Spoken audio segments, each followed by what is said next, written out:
اعوذ باللہ من الشیطان الرجیم بسم اللہ الرحمن الرحیم۔ السلام علیکم ناظرین، میں ہوں آپ کا ہوسٹ محمد عقیل اور ہمارے اس چینل میں آپ سب کو خوش آمدید۔ چلیے ناظرین شروع کرتے ہیں آج کی دلچسپ ویڈیو۔ ناظرین کرام، ہم ذکر کر رہے تھے حضرت نوح علیہ السلام کا، تو چلیے اس سلسلے کو آگے بڑھاتے ہیں۔ تو ناظرین کرام، جب اللہ تعالیٰ نے حضرت نوح علیہ السلام اور ان کی قوم کو حکم دیا کہ تم سبھی کشتی سے باہر نکل آؤ کہ اب زائش نسل ہو اور زمین پر انسانوں کی آبادی بڑھے، تو اسی طرح حضرت نوح علیہ السلام نے تمام انسانوں کو باہر نکالا، پھر ایک مذبوحہ خانہ بنایا اور حلال چھپائے اور حلال پرندوں کی اللہ تعالیٰ کا قرب حاصل کرنے کے لیے قربانی دی۔ اور اس کے بعد اللہ تعالیٰ نے حضرت نوح علیہ السلام سے وعدہ فرمایا کہ آئندہ کبھی بھی اس زمین پر اس زبردست طوفان نہیں آئے گا، اور اس وعدہ کے لیے اللہ تعالیٰ نے ایک علامت مقرر فرمائی جس کو کوس قزح کہا جاتا ہے۔ ابن عباس رضی اللہ تعالیٰ عنہ سے روایت ہے کہ یہ کوس قزح اللہ تعالیٰ کی طرف سے طوفان سے امن کا پیغام ہے۔ بعض مفسرین نے فرمایا کہ کوس قزح اس بات کی علامت ہے کہ اب طوفان نوح کی طرح کوئی بھی طوفان دوبارہ نہیں آئے گا۔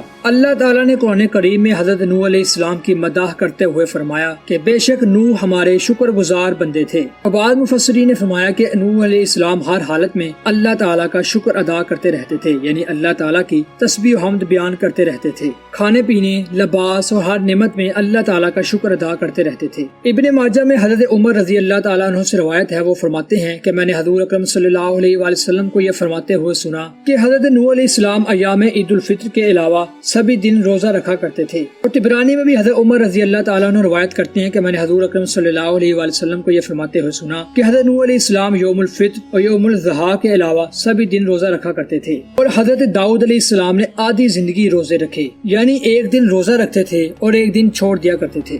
اور حضرت ابراہیم علیہ السلام ہر مہینے 3 دن روزہ رکھا کرتے تھے، اور کبھی رکھتے تھے اور کبھی افطار کر لیا کرتے تھے۔ اور حضور اکرم صلی اللہ علیہ وآلہ وسلم نے فرمایا کہ بے شک جب حضرت نوح علیہ السلام کی وفات کا وقت قریب آیا تو انہوں نے اپنے بیٹوں کو وصیت کی کہ میں تجھ کو وصیت کرتا ہوں 2 چیزوں سے باز رہنے کی اور 2 چیزیں کرنے کی۔ پہلی وصیت تو یہ ہے کہ اگر 7 آسمان اور زمینیں ایک پلڑے میں رکھ دیے جائیں اور ساتھ ہی دوسرے پلڑے میں لا الہ الا اللہ کلمہ رکھ دیا جائے تو بے شک لا الہ الا اللہ والا پلڑا بھاری رہے گا، اور اگر 7 آسمان اور 7 زمین ایک حلقہ بن جائیں پھر بھی لا الہ الا اللہ ان پر بھاری رہے گا۔ دوسری بات ہے سبحان اللہ و بحمدہ، کہ بے شک ہر چیز اللہ ہی کو کفایت کرنے والی ہے اور اللہ ہر چیز پر قادر ہے۔ اور حضرت نوح علیہ السلام اور بیٹے کو وصیت کرتے ہوئے فرماتے ہیں ان دونوں چیزوں سے باز رہنا، ایک شرک اور ایک برائی۔ راوی کہتے ہیں کہ ہم نے حضور اکرم صلی اللہ علیہ وآلہ وسلم سے پوچھا یا رسول اللہ، شرک کی تو ہمیں سمجھ آتی ہے کہ شرک کیا ہے، لیکن یہ برائی کیا ہے؟ کیا یہ برائی ہے کہ ہم میں سے کسی کے پاس 2 عمدہ جوتے ہوں اور ان کے تسبیح بھی بہت ہی زیادہ عمدے ہوں؟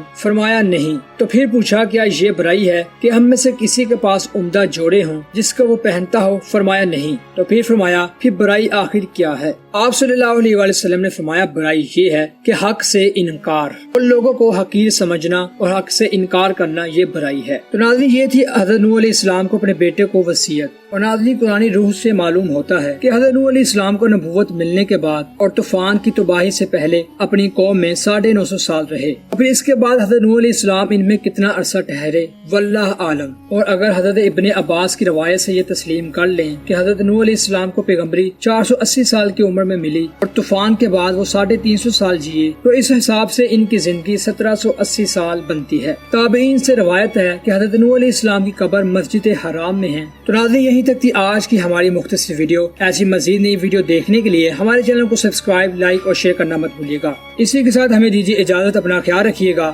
اللہ حافظ۔